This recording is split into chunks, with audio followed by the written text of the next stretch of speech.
Ini materi yang perlu saya sampaikan sebagai modal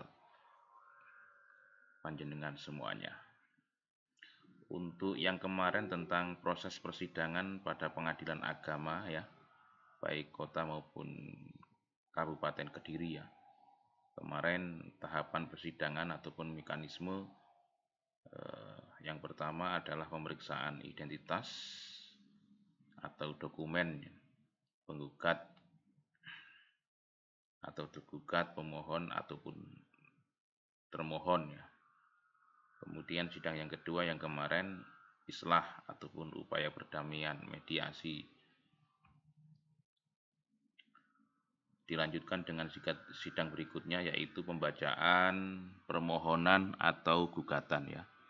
Kemudian eksepsi atau jawaban termohon atau tergugat. Kemudian ada replik untuk pemohon atau penggugat ya. Ada duplik untuk termohon atau tergugat ya. Kemudian sidang berikutnya yaitu pembuktian. Pembuktian baik dari pemohon ataupun termohon, baik dari penggugat atau dari tergugat. Kemudian sidang berikutnya yaitu kesimpulan. Masing-masing baik pemohon maupun tergugat, pemohon, penggugat atau tergugat, pemohon atau termohon nanti harus membuat kesimpulan. Kemudian yaitu sidang musyawarah majelis. Ini sebelum putusan, setelah kesimpulan ada musyawarah majelis, setelah itu baru pembacaan putusan atau penetapan yang akan dibacakan oleh majelis hakim. Tapi kali ini saya ingin menyampaikan tentang tupoksi ya, pengadilan agama. Pengadilan agama memiliki tugas yaitu merupakan pengadilan tingkat pertama yang bertugas dan berwenang memeriksa, memutus, dan menyelesaikan perkara di tingkat pertama antara orang-orang yang beragama Islam di bidang perkawinan, kewarisan, wasiat, dan hibah yang dilakukan berdasarkan hukum Islam. Ini kemarin sudah saya sampaikan. Tupoksi pengadilan agama yaitu untuk melaksanakan tugas pokok. Yang pertama memberikan pelayanan teknis ya, justisial dan administrasi kepanitraan bagi perkara tingkat pertama serta penyitaan dan eksekusi. Memberikan pelayanan di bidang administrasi, memberikan pelayanan administrasi umum pada semua unsur di lingkungan pengadilan agama. Itu ada tugas berikutnya, memberikan keterangan, pertimbangan, dan nasihat tentang hukum Islam. Memberikan pelayanan permohonan, pertolongan, pembagian, ini sudah kemarin. Kewenangan absolut peradilan agama ya. Secara absolut, peradilan agama secara mutlak ini yaitu bidang perdata, tentunya perdata bagi umat Islam. Pengadilan agama punya kewenangan untuk menyelesaikan perkawinan, waris, wasiat, hibah, wakaf, zakat, infak, sedekah, ekonomi syariah, diatur dalam pasal 49 Undang-Undang Nomor 3 Tahun 2016. Kemudian isbat kesaksian ru'yatul hilal ya, diatur dalam pasal 52A Undang-Undang Nomor 3 Tahun 2006. Nah, ini yang harus jenengan ketahui apabila nanti jenengan sudah lulus, sudah wisuda, artinya sarjana hukum ya harus menguasai sumber hukum formil pengadilan agama dan sumber hukum material pengadilan agama ya. Sumber formilnya itu ada HIR dan RBG ya, ada Undang-Undang Nomor 14 ya, dan seterusnya. Ada peraturan Mahkamah Agung atau Perma, ada surat edaran Mahkamah Agung, jurisprudensi, dan kitab fikih dan sumber hukum Islam yang lainnya. Kemudian sumber hukum material itu ada Undang-Undang Nomor 7 Tahun 1989 ya, dan Undang-Undang Nomor 3 Tahun 2006 tentang peradilan agama, Undang-Undang Nomor 41 Tahun 2004 tentang wakaf, ada Undang-Undang Nomor 1 Tahun 74 merupakan Junto PP Nomor 9 tahun 1975 tentang perkawinan. Ada Inpres Instruksi Presiden nomor 1 tahun 91 kompilasi hukum Islam, dan termasuk kitab fikih Fathul Qorib, Fathul Mu'in, Fathul Wahab. Ini menjadi acuan bagi hakim ketika memutuskan suatu perkara yang diajukan di pengadilan agama. Ini struktur ya, organisasi pengadilan agama Kediri. Ini saya ngutip tahun 2012. Ini kenang-kenangan waktu saya S1 dulu praktek di pengadilan agama Kota Kediri. Nah, ini waktu dulu saya PPL, saya dikasih oleh hakim yang namanya Pak Maftukin. Ini termasuk dosen pamong saya. Ketua pengadilan waktu itu adalah Dr. Andes Haji Muhammad Rois ya. Nah, ketuanya beliau. Kemudian dosen pamongnya Pak Maftukin. Ini saya dikasih kenang-kenangan, dan kenang-kenangan ini saya sampaikan ke jenengan. Gedok tular ya namanya ya. Artinya untuk struktur sama, saya kira sama. Cuma yang sekarang ketua pengadilan PA Kota ini masih proses ya, karena ketua lama pindah ke Banyuwangi, dan saat ini sementara masih wakil ya, wakilnya Bapak Haji Subhan SH SAG. Untuk ketuanya belum, masih dalam proses. Kemudian tahap berikutnya yaitu pendaftaran perkara. Ini yang paling penting. Ketika nanti jenengan jadi lawyer, advokat, maka yang pertama kali harus mendaftarkan gitu. Buatkan surat kuasa, gugatan, kemudian didaftarkan. Nah, ini harus tahu jalurnya. Jadi nanti jenengan praktek di pengadilan itu tidak hanya mengikuti persidangan, melainkan juga harus praktek tentang administrasi peradilan. Ini yang harus diketahui dan harus diikuti. Jadi tidak hanya mengikuti persidangan. Jadi ini harus dipahami oleh teman-teman. Mumpung ada kesempatan bisa praktek di pengadilan nanti, dimanfaatkan yang ada hubungannya dengan administrasi. Pertama, pihak berperkara datang ke pengadilan agama dengan membawa surat-surat gugatan atau permohonan. Kedua, pihak berperkara menghadap petugas meja pertama ya. Nanti di sana ada meja 1, meja 2, meja 3. Meja 1, meja 2 itu memiliki tupoksi yang berbeda-beda. Kemudian ada kasir juga. Meja pertama dan menyerahkan surat gugatan atau permohonan minimal 2 rangkap. Ini kalau saya mengajukan itu, saya ngeprintnya 5, saya jadikan 5. Karena untuk 3 majelis hakim, nanti yang 1 untuk pihak lawan gitu ya. Untuk surat gugatan ditambah sejumlah tergugat. Nah, ini kan jelas. Jadi nanti jurusita ketika menyampaikan relas panggilan ke termohon atau tergugat, nah di sana disisipi surat gugatan atau surat permohonan. Yang ketiga, tahapan yang ketiga, petugas meja pertama ya dapat memberikan penjelasan yang dianggap perlu berkenaan dengan perkara yang diajukan dan menaksir panjar biaya. Ini kalau hubungannya dengan panjar biaya, ini kalau kita daftarnya menggunakan e-code itu lebih murah, sekitar 600 atau 700 untuk cerai gugat ya. Cerai talak juga sekitar 700. Tapi kalau daftar secara langsung yang mengajukan istrinya atau cerai gugat itu sekitar 900, baik PA kota maupun kabupaten. Tapi tetap melihat radius ya, jarak tempuh rumah atau domisili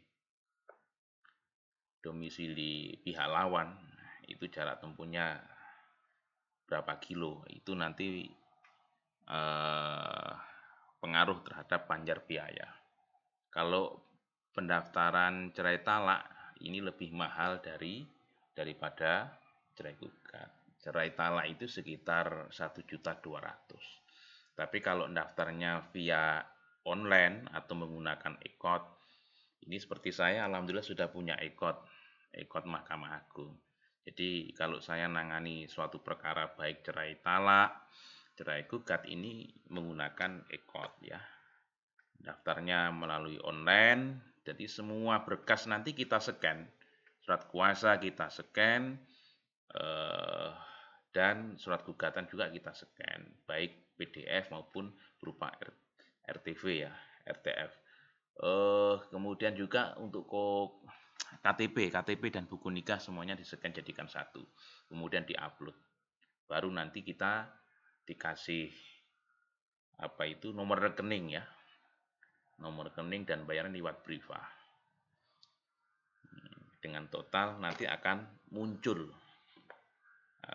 kemudian konfirmasi dan bukti pembayaran juga harus diupload juga gitu. Yang keempat, petugas meja pertama menyerahkan kembali surat gugatan atau permohonan kepada pihak berperkara disertai dengan surat kuasa atau disebut dengan kesekum, surat kuasa untuk membayar.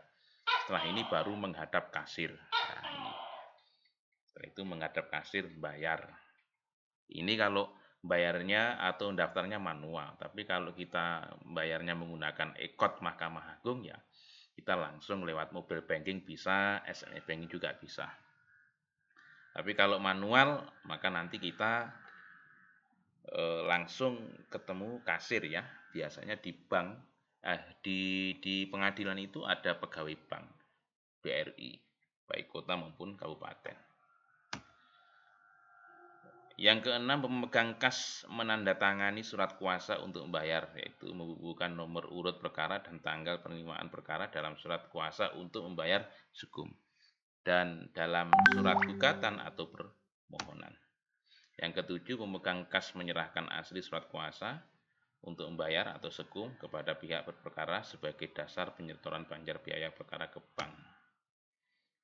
Kedelapan, pihak berperkara datang ke loket layanan bank dan mengisi slip penyetoran banjar biaya perkara. Pengisian data dalam slip bank tersebut sesuai dengan surat kuasa untuk membayar. Seperti nomor urut ya, dan besarnya biaya penyetoran, kemudian pihak berperkara menyerahkan slip bank yang telah diisi dan menyetorkan uang sebesar yang tertera dalam slip bank tersebut. Dan perlu saya sampaikan bahwa banjar biaya itu ada rinciannya. Biaya untuk pemanggilan, biaya pendaftaran, persidangan, dan sebagainya itu ada rinciannya. Jadi nanti kita bisa melihat dan bisa ngecek. Apakah banjar biaya nanti ada aturan? Pasti ada. Yang kesembilan, setelah pihak berperkara menerima slip bank yang telah divalidasi dari petugas layanan bank, pihak berperkara menunjukkan slip bank ya. Yang dimaksud dengan pihak berperkara ini berarti pemohon atau penggugat. Kalau pemohon itu berarti cerai talak, kalau penggugat itu cerai gugat. Dan menyerahkan surat kuasa untuk membayar atau sekum kepada pemegang kas. Kesepuluh, pemegang kas setelah meneliti slip bank kemudian menyerahkan kembali kepada pihak-pihak berperkara. Pemegang kas kemudian memberi tanda lunas atau stempel lunas dalam surat kuasa untuk membayar sekum dan menyerahkan kembali kepada pihak berperkara asli dan tindasan. Pertama, surat kuasa untuk membayar sekum, membayar atau sekum serta surat gugatan atau permohonan yang bersangkutan. Ini ada banyak ya tahapan-tahapannya. Ke-11, pihak berperkara menyerahkan kepada meja kedua surat gugatan atau permohonan sebanyak jumlah tergugat ditambah 2. Ini kalau saya ya 6, kalau enggak 6, 5 ini cukup. Karena majelis hakim ada 3. 3 untuk majelis, ya, yang 1 untuk prinsipal, yang 1 untuk pihak lawan. Ini yang betul 5 ya, yang betul 5. 5 itu pas. Tapi yang paling tepat ya kita ngeprint jadikan 5 sejumlah 5 atau 6. Yang ke-12, petugas meja kedua mendaftarkan atau mencatat surat gugatan atau permohonan dalam register bersangkutan serta memberi nomor register pada surat gugatan atau permohonan tersebut yang diambil dari nomor pendaftaran yang diberikan oleh pemegang kas. Nah, ini kalau sudah menghadap meja kedua nanti akan diberi nomor perkara. Nah, nomor perkara ataupun nomor register ya. Yang ke-13, petugas meja kedua menyerahkan kembali satu rangkap surat gugatan atau permohonan yang telah diberi nomor register kepada pihak berperkara. Nah, nanti pihak penggugat atau si pendaftar atau si penggugat dikasih satu lembar. Pendaftaran selesai. Artinya para pihak-pihak berperkara akan dipanggil oleh jurusita pengganti atau jurusita pengganti untuk menghadap ke persidangan setelah ditetapkan susunan majelis hakim, disingkat dengan PMH, dan hari sidang pemeriksaan perkaranya, yaitu namanya PHS. Jadi nanti kalau sudah pendaftaran selesai, misalkan daftarnya hari Senin ya, kemungkinan sidangnya juga Senin depan. Tidak menutup kemungkinan hari Senin daftar, mungkin Seninnya depan, atau 2 minggu ke depan. Ini baru sidang. Tapi yang saya alami kalau saya daftar hari Rabu, mesti sidangnya Rabu. Tapi belum tentu juga. Saya pernah daftar di hari Jumat, ternyata sidangnya hari Rabu. Saya pernah daftar hari Selasa, sidangnya hari Jumat biasa. Itu pernah. Kemudian setelah pendaftaran selesai, artinya sesuatu yang berurusan dengan pendaftaran sudah selesai, maka langkah berikutnya yaitu persiapan persidangan. Nah, ini yang perlu kita pahami dan perlu kita pelajari ya. Di dalam persiapan persidangan itu ada satu penetapan majelis hakim ya. Nanti ada penunjukan panitera pengganti, siapa nanti panitranya kan, PP-nya siapa, itu harus diketahui. Apalagi kalau jenengan sebagai lawyer ataupun kuasa hukum, penasihat hukum itu harus tahu PP-nya siapa. Jadi nanti lawyer itu bisa komunikasi dengan PP-nya. Yang pertama penetapan majelis hakim, ini penting. Jadi nanti setelah daftar, artinya pendaftaran sudah selesai, maka di situ ada penetapan majelis hakimnya siapa saja kan gitu ya. Ketua majelisnya siapa, hakim anggotanya siapa kan gitu. Karena ada ketua, ada hakim ketua, ada hakim anggota dan hakim anggota. Kemudian PP-nya siapa. Nah, kemudian persiapan persidangan berikutnya itu penunjukan panitera pengganti. Ini paniteranya siapa? Nah, kemudian setelah penunjukan panitera pengganti ataupun PP, yaitu penetapan hari sidang atau disebut dengan PHS, penetapan hari persidangan. Hakimnya sudah ditunjuk, kemudian PP-nya sudah ditunjuk, baru penjadwalan persidangan. Seperti tadi yang saya sampaikan, kalau daftarnya Senin, kemungkinan sidangnya juga hari Senin atau 1 minggu lah.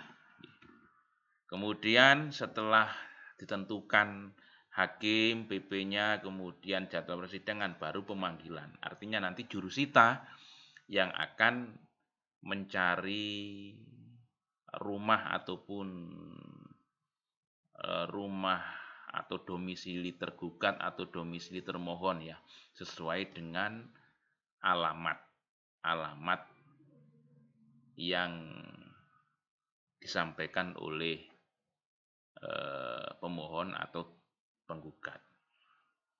Jadi misalkan nanti alamatnya tidak jelas, maka nanti jurusita akan menyampaikan ke panitera pengganti. Nah, panitera pengganti nanti akan menyampaikan ke para majelis, dan majelis hakim, ketua majelis nanti akan menyampaikan ke kuasa hukumnya ataupun ke prinsipalnya ataupun orang yang berperkara bahwa alamat tersebut tidak ada. Kalau tidak ada nanti disuruh atau diminta untuk meng-cross check atau mencari alamat yang sesuai alamat atau domisili pihak tergugat maupun pihak termohon. Jadi alamat itu penting. Ini kalau kita membuat gugatan alamatnya jelas, nanti tidak ada masalah.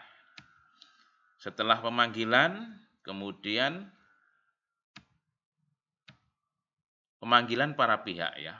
Dalam hal yang dipanggil meninggal dunia, maka panggilan disampaikan kepada ahli warisnya. Jika ahli warisnya tidak dikenal atau tidak diketahui tempat tinggalnya, maka panggilan dilaksanakan melalui kepala desa atau lurah. Diatur dalam pasal 390 ayat 2 ya HIR dan pasal 718 ayat 2 RBG. Nah, ini. Pemanggilan dalam perkara perkawinan dan tergugat tidak diketahui tempat tinggalnya berarti ghaib. Nah, nanti kalau memang pihak lawan atau termohon atau tergugat itu alamatnya tidak diketahui atau pergi atau minggat, termohon atau tergugat itu pergi jauh misalkan tanpa keterangan, tidak pernah mengkabari, tidak pernah memberi informasi konfirmasi, sudah 3 tahun bahkan 5 tahun. Nah, ini nanti bisa diajukan di pengadilan ketika pemohon ataupun penggugat itu minta ya atau menghadap ke kepala desa, kantor kepala desa, dimohon untuk membuatkan surat keterangan ghaib namanya, bahwa isinya di situ menerangkan bahwa termohon ataupun suaminya ataupun istrinya itu telah meninggalkan tempat tinggal selama 5 tahun. Mulai tahun sekian sampai tahun sekian, sampai sekarang tidak ada kabar. Itu bisa diajukan. Jadi nanti kalau gugatan yang diajukan ghaib ini sidangnya lebih lama ya. Jadi bisa 4 bulan setelah daftar, 4 bulan ke depan baru sidang. Karena aturan gitu. Kemudian tahap yang selanjutnya pendaftaran tadi sudah, persiapan persidangan sudah ya. Kemudian tahap selanjutnya yaitu pelaksanaan persidangan. Pelaksanaan persidangan. Yang pertama yaitu ketentuan umum persidangan. Ketentuan umum persidangan di situ ada ketua majelis hakim bertanggung jawab atas jalannya persidangan agar pemeriksaan perkara berjalan teratur, tertib dan lancar. Sebelum pemeriksaan dimulai harus dipersiapkan pertanyaan-pertanyaan yang akan diajukan. Sidang dimulai pada pukul 9 ya. Ini sudah sesuai. Perkara harus sudah diputus lambat-lambatnya dalam waktu 6 bulan sejak perkara didaftarkan. Jadi 6 bulan sesuai dengan yang kemarin saya sampaikan bahwa tahapan ataupun mekanisme persidangan itu ada 9 tahapan. Mulai dari mediasi, pembacaan gugatan atau pembacaan surat permohonan ya cerai talak, kemudian jawaban ataupun eksepsi, replik duplik, pembuktian, kesimpulan, musyawarah majelis, kemudian putusan. Itu ya dalam waktu 6 bulan. Kemudian berita acara persidangan, segala sesuatu yang terjadi di persidangan dituangkan dalam berita acara ya. Perlu ini. Ketua majelis bertanggung jawab atas perbuatan dan penandatanganan berita acara. Panitera pengganti harus membuat berita acara sidang yang memuat tentang hari, tanggal, tempat, susunan persidangan, pihak yang hadir dan jalannya pemeriksaan perkara tersebut dengan lengkap dan jelas. Nah, poin yang ketiga ini kadang tidak sesuai dengan teori ya. Kadang-kadang panitera ataupun PP-nya itu tidak begitu tanggap. Berita acara sidang harus sudah selesai dan ditandatangani paling lambat sehari sebelum sidang berikutnya. Nomor halaman berita acara sidang harus dibuat secara bersambung dari sidang pertama sampai sidang yang terakhir. Jadi karena saya ini praktisi hukum, jadi saya pernah sidang di PA Kap Kediri, pernah eh, mendampingi klien di PA Kota, kemudian di PA Blitar dan PA Tulungagung. Jadi untuk praktek persidangan di masing-masing lembaga ataupun peradilan itu kadang-kadang tidak sama. Ada yang simple, ada yang sesuai dengan teori, ada yang ringkas dan sebagainya. Artinya tergantung majelis hakimnya gitu ya. Yang keenam, jawaban termasuk rekonvensi bila ada, replik, duplik, replik dan kesimpulan tertulis menjadi kesatuan berita acara dan diberi nomor urut halaman. Kemudian rapat permusyawaratan majelis hakim. Rapat permusyawaratan majelis hakim bersifat rahasia. Ini diatur dalam pasal 19 ayat 3. Karena rapat permusyawaratan atau musyawarah majelis hakim ini P maupun T, pemohon maupun termohon, penggugat maupun tergugat nanti diminta untuk keluar dari ruang persidangan. Di situ agendanya adalah musyawarah majelis. Setelah musyawarah nanti hasilnya seperti apa akan disampaikan dalam sidang berikutnya, yaitu putusan. Setelah itu kemudian penyelesaian putusan ya. Pada waktu diucapkan putusan harus sudah jadi dan setelah itu langsung ditandatangani oleh majelis hakim dan panitera pengganti. Pada salinan putusan, yang kedua, pada salinan putusan halaman terakhir dibuat catatan berkenan adanya permohonan banding atau kasasi. Contoh dicatat di sini, tergugat telah mengajukan permohonan banding atas putusan tersebut. Nah, ini biasanya kalau kemarin saya ditawari apakah banding, saya jawab pikir-pikir kan gitu ya, karena di situ ada waktu masa tenggang waktu sekitar 14 hari. Ini saya tawarkan kepada prinsipal ataupun klien saya, ternyata klien saya tidak berani. Karena untuk banding itu kan membutuhkan panjar biaya juga sekitar 2 juta ke atas. Nah, itu yang menjadi pertimbangan. Padahal kita di posisi yang kalah. Kemudian pemberitahuan isi putusan. Jika penggugat atau tergugat termohon tidak hadir dalam sidang pembacaan putusan, maka panitera atau jurusita pengganti harus memberitahukan isi putusan kepada para pihak yang tidak hadir. Nah, ini poin yang pertama ini apakah sudah direalisasikan oleh jurusita atau seperti apa? Nah, ini saya kurang tahu juga ini. Jadi aktif atau tidak seperti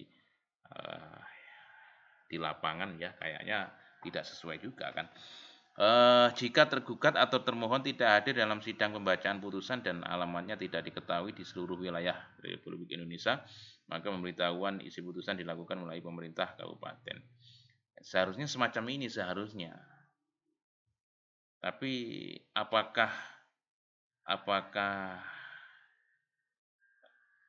di lapangan sudah sesuai dengan teori yang saya sampaikan ini? Nah, ini saya enggak begitu yakin ya kalau sesuai dengan teori. Kemudian penyampaian salinan putusan ya. Panitera menyampaikan salinan putusan selambat-lambatnya 30 hari setelah putusan BHT ya, sudah kekuatan hukum. Sudah ingkrah kepada pegawai pencatat nikah yang wilayahnya meliputi tempat kediaman dan tempat perkawinan penggugat atau pemohon dan tergugat termohon pasal 84 Undang-Undang Nomor 7 Tahun 89 sebagaimana telah diubah. Ini apakah disampaikan atau tidak salinan putusan tersebut? Ini perlu kita teliti, perlu kita cek atau kita cross check ya. Seharusnya demikian sesuai dengan pasal 84 itu. Tapi apakah disampaikan atau tidak? Artinya itu secara sosial hukum apakah undang-undang ini dilaksanakan atau tidak, efektif atau tidak, kan gitu ya, secara sosiologi hukumnya seperti itu. Pengadilan yang kedua, pengadilan wajib menyampaikan salinan putusan kepada para pihak selama-lamanya 14 hari. Ini juga saya masih sanksi ini ya, karena setelah putusan itu justru saya yang minta ini. Kalau saya tidak minta, nggak dikasih salinan putusan. Nah, artinya ini sudah menjadi kewajiban pengadilan ya. Setelah putusan harus segera disampaikan kepada para pihak, kan gitu. Ini kalau saya sudah selesai sidang, bahkan sudah putusan, maka melewati 14 hari kok tidak ada yang menyampaikan, maka saya minta salinan putusan. Yang ketiga, menyampaikan salinan putusan sebagaimana butir 1 dan 2 melalui pos ya atau jasa pengiriman lain, dan biayanya diambil dari biaya proses atau biaya perkara. Ini juga saya juga masih sanksi karena tidak ada pengeluaran salinan putusan atas permintaan pihak. Yang pertama, harus dibuat catatan kaki yang berisi diberikan kepada atas permintaan siapa, dalam keadaan belum atau sudah PHT atau sudah berkekuatan hukum tetap. Salinan putusan ditandatangani oleh panitera dengan mencantumkan tanggal pengeluaran. Yang G ya, minutasi berkas perkara. Minutasi berkas perkara harus selesai selambat-lambatnya 14 hari sejak putusan diucapkan.